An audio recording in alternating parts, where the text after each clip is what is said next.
Olá, amigos. Eu sou Maria Aparecida e esse é o canal Mediunidade Clínica, dedicado a falar dos temas sobre a sensibilidade do ser. Vamos lá? A gente está trazendo uma ajuda, espera que seja uma ajuda, né? Para o desenvolvimento da nossa própria percepção interior. Às vezes as pessoas me perguntam, mediunidade clínica, você nem fala de mediunidade, agora você anda falando de depressão, de ansiedade, e onde que ficou a mediunidade? Está lá onde sempre esteve, é uma sensibilidade. Então, o médium passa por processos depressivos, por processos de ansiedade, e eu tive que olhar o interior do médium se eu quisesse ter uma clínica de mediunidade. E no interior do médium, o que foi que eu encontrei? Encontrei uma pessoa humana, o psiquismo dela lá, e aí eu fui estudar para ver. Então, as coisas, a gente separa para a gente falar, mas as coisas não são separadas, tudo é interligado. E é nessa interligação que a gente vai estudando mais um pouco, aprendendo mais um pouco. Na teoria da evolução, por exemplo, para quem gosta de acompanhar com as imagens, eu gosto das imagens, eu sempre trago, né? Depois procura lá e vê, né? Tudo começou no planeta, na água, apareceram os primeiros seres vivos lá, uma bactéria assim minúscula dentro da água, né? Se você olhar hoje, o bebê, ele vive, antes dele vir para cá, para fora, para o mundo, ele vive dentro da mãe, dentro de um líquido amniótico. Então você vai olhando as relações, você vai comparando, você vai vendo e vai estudando isso, né? E o bebê estava envolto lá dentro, o pessoal que apareceu, aqueles bichinhos lá dentro d'água, estava envolto na água, essa ideia de envolvência, né? E na medida que esses seres unicelulares foram crescendo, eles foram ficando mais complexos e através dos milênios eles saíram de dentro da água, viraram répteis, foram se arrastando, rastejando pela terra afora. Então você lá, você não faltou na aula de biologia, você achou lá o caminho da evolução e você viu lá que tudo parece que veio de um único lugar e depois você tirou os anfíbios, os mamíferos, os répteis, e ali naqueles répteis, um bando deles derivou um pouco mais para lá, um pouco mais para cá, e de repente você encontra as aves. Pera, o cara rastejava e agora ele está voando pelas alturas. Tem uma diferença grande aí, houve uma transcendência, houve uma evolução, houve um ir para frente, né? Se isso acontece com as outras espécies, por que não aconteceria conosco, né? Teve uma hora que aquele ser criou asas e voou. E nós, se a gente olhar lá, você vê, o cara veio lá, ele era crocodilo, depois vai passando ali pela família e ele chega lá nos pássaros, né? É um salto muito grande e quem sabe se nós também não podemos fazer esse salto grande no nosso próprio desenvolvimento. Isso é uma analogia, não é? Mas é um fato que aconteceu e nós estamos ainda em pleno desenvolvimento, porque você não pensa que o universo já acabou, que está tudo assim, que o homem chegou no máximo e que isso aqui é o máximo. A gente está vendo que não é o máximo, que a gente está vendo um monte de coisa errada por aí, não é? Então, a gente, se for capaz de olhar para a gente mesmo e ganhar novos espaços onde nós possamos lidar melhor com o nosso intelecto, com as nossas emoções, com as nossas frustrações, ansiedades, depressões, não é uma boa? O que a gente faz isso? A gente pensa numa evolução emocional também. Do mesmo jeito que teve uma evolução no nível físico, a gente pensa numa transcendência para o nível emocional. Às vezes, o que eu percebo é preciso chegar no fundo do poço para descobrir novos horizontes. Chega o meu cliente lá arrancando os cabelos, quando ele não é careca, né? E ele diz assim: eu não aguento mais, eu não suporto mais. O que ele não suporta mais? Ele não suporta mais os fatos que estão acontecendo, né? E ele está super preocupado. É um jeito que ele tem de olhar para aqueles fatos. Ele olha aquilo com preocupação, com excesso de ansiedade, e ele quer controlar tudo.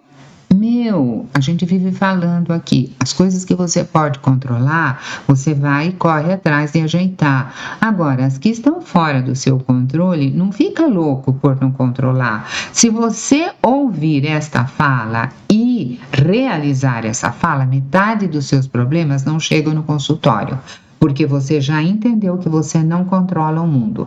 Mas eu costumo falar para o meu cliente, você quer sentar lá no trono de Deus e tomar conta de todo o universo, quer banir Deus do trono, você acha que vai dar? Então, é um jeito jocoso de brincar, de chamar a atenção, mas isso de verdade causa ao meu cliente ou à pessoa que vive isso um excesso de estresse, e a pessoa fica tão frustrada que ela chora, reclama, fica brava com tudo, e ainda tem uma parte dele que tá, sabe, depois que ele reclama tudo, ele acalma, e tem uma parte dele que ainda está muito insatisfeita, ainda que ele tenha um apartamento lindo, que ele tenha o carro do ano, que ele use roupas elegantes, né?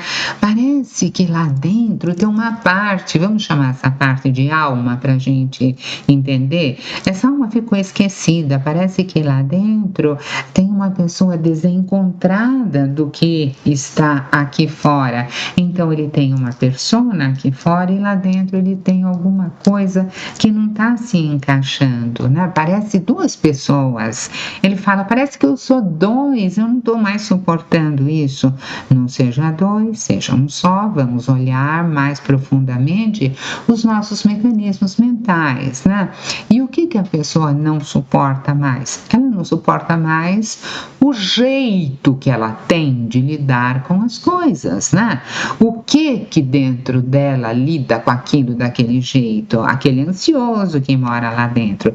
Tem uma banda que trabalha, que é bem sucedida, que tá legal, que viaja, que passeia, mas tem uma outra que é aquela que diz que não suporta mais, né? Então a gente vai vendo que nesse nosso momento, a nossa mente, a nossa consciência aprende por contrastes. Agora é assim, você olha o branco e o preto, então essa aprendizagem que se dá por contrastes, você leva para o outro lado, lá dentro também, você está aprendendo as coisas por contrastes, né? O indivíduo tem dois lados, um que está em paz, outro que está em guerra, que está em conflito. Tem um lado que está assim mais legalzinho, mas parece que tem um outro sujeito que mora lá dentro que está muito infeliz, que desaba quando fecha a porta do consultório, estou só eu e ele lá dentro, então ele desaba. E isso cria na pessoa uma coisa estranha, e ela começa a pensar sobre isso, né? E ela tenta descobrir o que está acontecendo. E quando ela tenta descobrir o que está acontecendo, tá ótimo, porque tem pessoas que nem descobrem e ficam assim mastigando aquela tristeza o tempo inteiro. E aí, cada um vai ensinar até onde aprendeu. Cada professor leva o seu aluno até onde aprendeu e não mais, não dá, né? Porque muitas vezes essa pessoa, ela tem uma família, ela tem um médico na família, e esse médico é bem intencionado, a família é bem intencionada, mas não estudou os mecanismos mentais. Então, estou pensando de trazer assim aqui umas falas sobre o mapa da nossa alma, sobre o nosso mecanismo mental, né? Eu acho que era uma boa. Se você achar que é legal, você me fala. Eu tenho escutado algumas solicitações e achei que isso tudo faz sentido. Então, às vezes a pessoa vive nesse momento de agitação, às vezes ela fica no momento de calmaria, e às vezes a pessoa ela passa até por uma fase de alegria sem muita explicação, né? Ela não sabe dizer de onde vem aquela alegria, por que ela está feliz. Tem um tempo de serenidade dentro dela, tem um tempo de equilíbrio. Passado alguns dias, parece que nada mudou e volta de novo aquele mal-estar. Então eu quero que você lembre da lagarta, né? Como é que a lagarta faz? Ela passa por fases e ela tem que esperar essas fases para ir amadurecendo cada uma, se ela tem vistas a um pleno voo. E se às vezes a gente for lá arrancar a lagarta de dentro do casulo, sabe o que vai acontecer? Ela nunca vai voar, porque você impediu que as asas dela se desenvolvessem. Então, é legal você olhar para você e procurar descobrir o próprio processo, e se você precisar de ajuda, leia os livros, pertença a um grupo de estudo, procure um profissional da sua confiança, porque às vezes há pessoas bem intencionadas e pouco preparadas que vão lá e arrancam as asas, e aí a borboleta não voa, né? Lá pelas tantas, quando ninguém arrancou a asa da borboleta, ela sai voando, ela levanta voo e vai embora. Ela transcendeu aquele universo do casulo pequeno e ela voa, né? E aí a pessoa fica olhando para aquilo e você vai contando. Às vezes você usa histórias para contar partes de coisas que a pessoa não entende. Jesus usava parábolas. A mitologia explica através das histórias processos que nós vivemos, né? Então, às vezes, tem alguns que você usa uma lição de filosofia, outros você conta uma história, e cada um vai se adequando. E aí, este aluno, esse cliente que eu estou falando sobre ele começou, o caminho dele era meio que o da filosofia. Ele começou a questionar sobre coisas que ele ouviu bem, que ele não sabia onde, no tempo lá que ele estava na escola, os filósofos gregos, né? E eu ouvi falar em filósofos gregos a primeira vez. Gente, eu tinha uns 15, 16 anos, sabia onde ficava a Grécia e tinha que estudar para a prova, então eu sabia quem ele era, o livro que ele tinha escrito, o quando que ele tinha nascido e que ele era grego. Isso era tudo que eu sabia. E decorava umas 3, 4 frases de cada um que o professor tinha dado em sala. Sabe? Estudar para passar para a prova. Não é disso que eu estou falando hoje, né?